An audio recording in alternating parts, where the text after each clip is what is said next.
Welcome back to New Rockstars. I'm Eric Voss, and Doctor Strange in the Multiverse of Madness's wildest contribution to the MCU has gotta be the Illuminati. Something we knew would be in this movie based on trailers months ago, but not like this. Not like this. Spoilers ahead, because yeah, these are the biggest reveals of the movie, even if they don't make it out of the movie. Yes, R.I.P. to the Illuminati, and really R.I.P. to the Baxter Foundation night janitor who's about to have a heart attack at the start of his shift. What am I stepping in? Is this fruit by the foot? Oh my god, no, it's Jim Halpert. But despite the Scarlet Witch butchering the Illuminati, this movie smartly made this the Illuminati not of the entire multiverse, but of merely one dimension, Earth 838, a universe that America Chavez even says sucks. The history of this universe, their war with Thanos, what they learned about the Darkhold, and what cool shit exists in their universe actually tells us a lot about Marvel Studios' next moves here in good old Earth 616. So let's break down what we learned from this Illuminati and which of them might return. Doctor Strange and America Chavez arrive in Earth 838, a utopian Manhattan running on clean energy, yet horrendously muted fashion, confusing traffic signs, creepy memory banks that air your dirty laundry on a crowded street corner, and pizza balls that you gotta pay for. The Doctor Strange of this universe is immortalized as a hero who gave his life defeating Thanos, with the replacement Sorcerer Supreme as Baron Karl Mordo, now having his full name from the comics, a member of the Illuminati, a supergroup of Marvel leaders from the various factions of the Marvel Universe who come together to defend Earth and really just have all the brightest minds in one room. So alongside Mordo, you got Captain Carter, the first Avenger, implying other Avengers do exist in this universe, Maria Rambeau, Defender of the Cosmos, Black Agar Boltagon, aka Black Bolt, ruler of the Inhumans and keeper of the Terrigen Mist, the smartest man alive, Reed Richards of the Fantastic Four, and Professor Charles Xavier of the X-Men.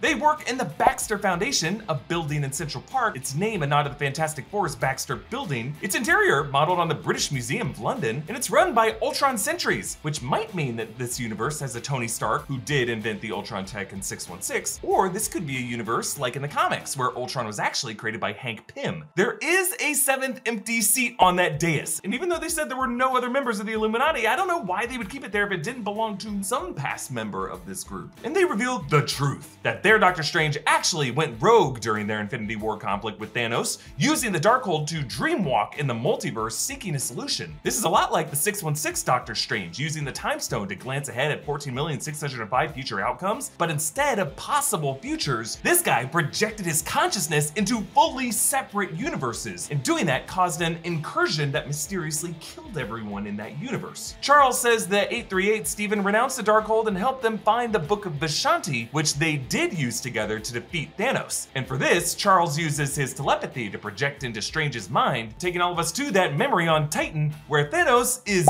dead with his double-bladed weapon plunged into his chest. Now, they don't say how the Book of Vishanti did that, so much for it being a book of defensive spells. But if you look closely at his Infinity Gauntlet, like in the 616 Battle of Titan, Thanos had acquired the Power Stone, the Space Stone, the Reality Stone, and the Soul Stone, but not yet the Time Stone and the Mind Stone. Presumably, the Book of Vishanti was powerful enough to overcome those four stones in particular, maybe tapping into the Reality Stone or the Soul Stone, counteracting that particular magic just enough for one of them to stab him with his own weapon. Now that sword is made out of Uru, according to the Russo brothers, the same Nidavellian metal that Eitri casts Stormbreaker out of, and Stormbreaker was able to overcome a blast from all 6 stones to break Thanos' skin, like had Thor only gone for the head, right? So one Book of Vishanti spell disabling 1 to 4 stones, plus Reed Richards, I guess, slingshotting Thanos' sword back into his chest, done and done. Now the Illuminati go on to say that the Darkhold had corrupted Strange so much that they made Black Bolt kill him, and that corruption is evidenced by 838 Strange's fingertips turned black, just like Wanda's and Agatha's. Now, the Scarlet Witch kills them. Well, she kills 5 of them. Karl Mordo's still trying to climb out of that weird moat they built into their judging room. But do with their deaths also die our dreams for MCU X-Men, Fantastic Four, Inhumans, other caps starring these faces? Of course not! The specific way these Illuminati members were written and designed guarantees we will see some, if not all of them again. Now, if I ever seem tired, it's because there are some tough nights when I'm working late, I have to get up early the next morning to finish a video. My limited sleep time is precious. And I want it to be high quality, and you need a nice dark bedroom for good sleep, and it can be hard sometimes to get a bedroom completely dark, and that is where the BLUblox blackout sleep masks come in handy. Now, we know BLUblox from their blue light blocking glasses. Their sleep mask blocks out 100% of light for better sleep. It's very soft and has adjustable eye caps and an adjustable strap for the perfect fit. It works for people who sleep on their belly, on their side, or on their back. Hey, where did everyone go? Not that I'm complaining. They're made from a breathable material so your face and your eyes just feel nice and comfortable. This thing is so great for improving sleep or meditation or napping and travel. I love using it when I want to sleep in or grab a nap during the day. I use it whenever I'm on an airplane and the jerk next to me has to look out the window at all the mountains. They ship worldwide and have other great products like red light therapy devices. So go to blueblocks.com/newrockstars and use a coupon code NEWROCKSTARS to save 20%. That's blueblocks.com, BLUBLOX.com/newrockstars and use a coupon code NEWROCKSTARS to save 20%. When 616 Strange first heard Fantastic Four, he quipped, "Didn't you guys chart in the 60s? Now Strange was obviously making fun of their group name, comparing them to the Beatles. And interestingly, Bruce Banner did the same thing with the Avengers in Infinity War. Broke up? Like a band? Like the Beatles? And in Spider-Man No Way Home, when Tobey Maguire Peter Parker heard the name The Avengers, he also thought they were a band. The Avengers? Yeah. That's great! Thank you! What is that?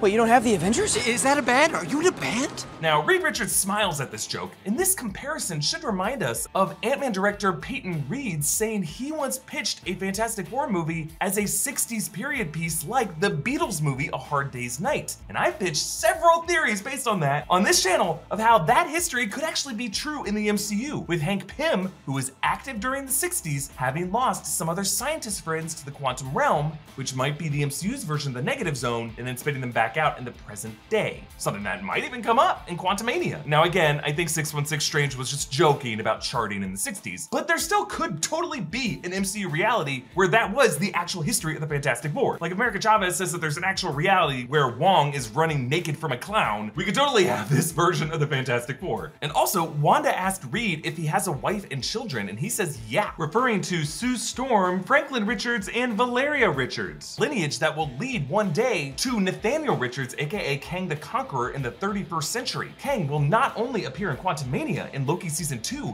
but Moon Knight overtly referenced Kang twice, and a Kang variant seems likely to appear in any Young Avengers title. This guy's about to show up everywhere. And it was just reported that John Watts is stepping down from directing the MCU Fantastic Four movie, which might open things up for John Krasinski to direct and maybe star. And now Krasinski doesn't have to be the only Reed Richards variant in the MCU. Could have lots of different actors playing him, really, especially since in the comics we are used to seeing many Reeds. I mean, until you start getting multiple smartest guys in the room, hot take, Reed Richards isn't that interesting of a character. That's just me, that's just me. I love what Krasinski did with it. I just think Reed Richards belongs in a multiverse rather than just a verse. Now, we will probably see Haley Atwell Captain Carter again, as she's been confirmed to be a focal character of What If Season 2, and the fact that live action Haley's suit and shield looked exactly like the animation tells us that Marvel likely has plans to explore her in live action. Captain Carter from a different dimension would make a great member of a Captain Britain Corps, which also seems like a pretty good place to bring back Chris Evans if those reports were true. Now, Lashana Lynch Captain Marvel, we'll see. WandaVision left that interesting mystery of Maria Rambeau's cancer during the blip, which might have been connected to Monica's powers, which she was implied to have before Westview. Patrick Stewart, Charles Xavier, Nansen Mount, Black Bolt. Obviously mutants, and Terrigen Mist, and humans are coming to the MCU, but these actors, I'm not sure. They deliberately put Charles in his animated X-Men attire and yellow hover chair, and his entrance music was Ron Wasserman's Fox X-Men series theme. And Black Bolt and ABC's short-lived Inhuman series never really had that tuning fork headgear like this one did. I'm just thinking these two might be fan service winks to the past eras, not necessarily signs of Marvel Studios' actual mutant plan. Folks, there is a multiverse of other universes to explore beyond Earth 838, though I am curious to know what happens to 838 Christine, 838 Mordo, and whoever's chair that was. Really, the biggest clue, though, was the word incursion, which came up again in the post-credit scene with Clea.